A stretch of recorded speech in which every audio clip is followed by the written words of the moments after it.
One of the most difficult things that we have to do as a parent is choose the school that our children will go to.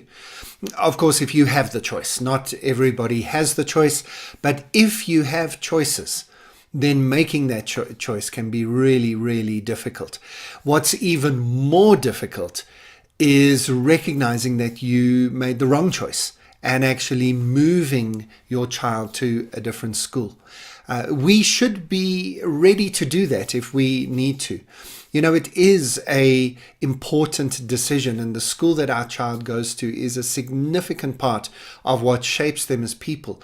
And we can't assume that we will just get it right first time, or that even having gone through all of the homework that we did to choose a school, that we would have made the right decision. It could be that your child just doesn't connect with the ethos and the culture of the school. It could be that just at the moment in the history of the school, there's a bad set of teachers, and you're never going to get perfection when it comes to teachers, of course. So that's always a dangerous thing to make a change on. Your child you can request them to move classes. They'll move up a year next year anyway. But sometimes we reach a point where you just realize it's not working. The teaching staff is not who you thought they were. It might just be that there's just not the crowd that you would like your child to be part of. And that is sometimes because year groups coming through schools, and any teacher will tell you this, some year groups spiral upwards. The young people in the class together inspire each other to get better and better as sports, academics, culturals, they all get better and better. Other year groups spiral downwards. As for whatever reason, I'm sure some psychologists could explain it. But there's just a downward spiral. There can be bullying and intimidation and cliques and all sorts of other things that just make for a less than optimal experience.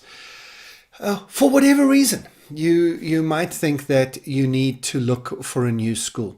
So whether you're choosing a school for the first time or choosing to change schools, how do we make this decision? What are some of the criteria that we need to use? I think there are four of them. The first one, if we're looking at the future of work, I do think does have to be something around technology, digital.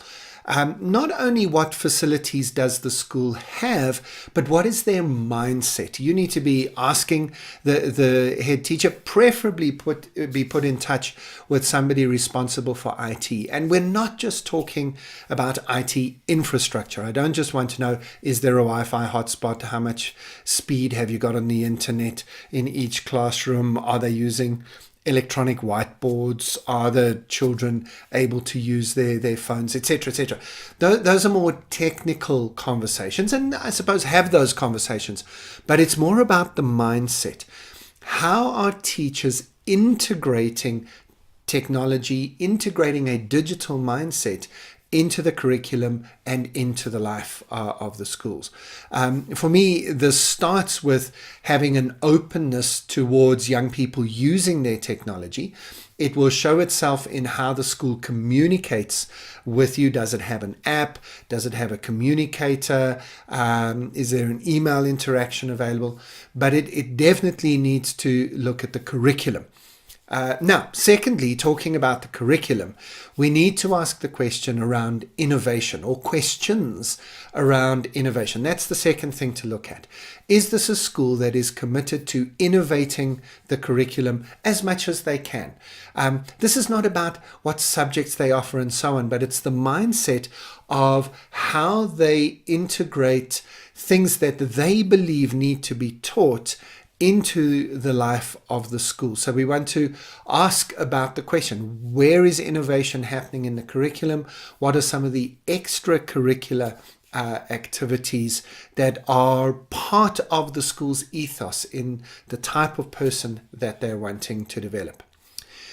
The third thing you want to have a look at is facilities outside of the classroom. So what cultural activities, what sporting activities are supported? And obviously try and match this with your child. If you've got a very strong cultural child, then a school with a cultural reputation would be good. Sports, the same thing. But, and here's the interesting thing, many innovative schools, many new startup schools don't have a lot of these facilities. And so again, it's not necessarily that the school has the facilities. The question is, how does the school support this?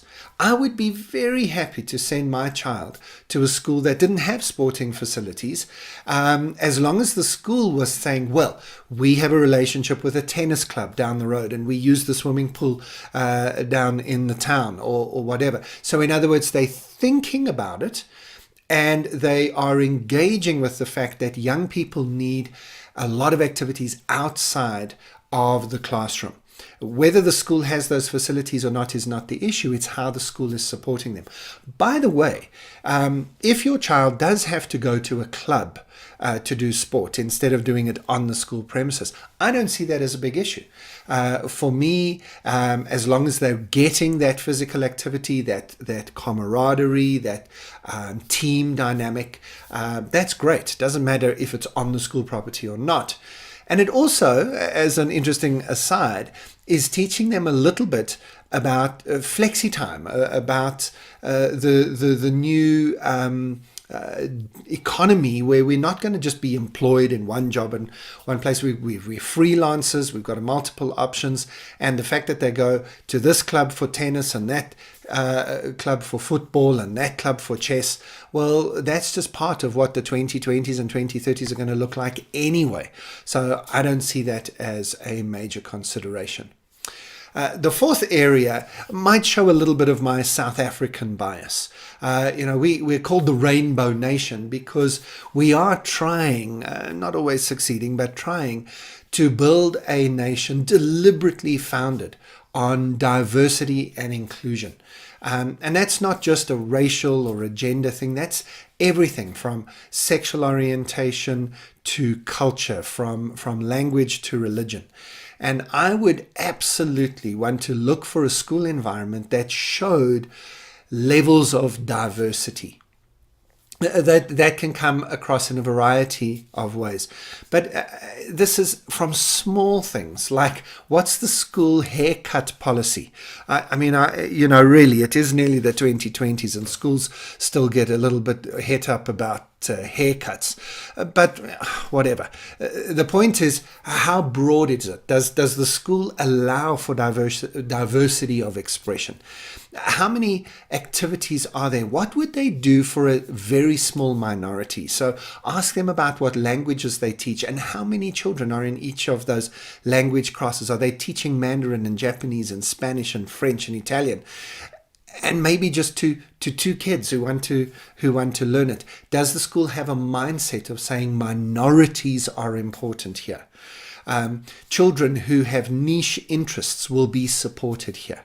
And do you get a sense of that? So, look, there are lots of other things to ask: affordability, facilities, sustainability, who's on the board of directors. I think those are all the questions you'd know to ask. Hopefully these four areas are ones that will get you thinking about what type of school will prepare our children for the future of work, for their future, and what type of school is going to be successful in the future.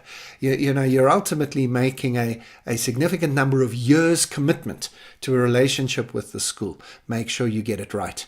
If you get it wrong, don't be scared to change it either. It's not the worst thing in the world to move your children if you move them to a place that really connects with them and sets them up for future success.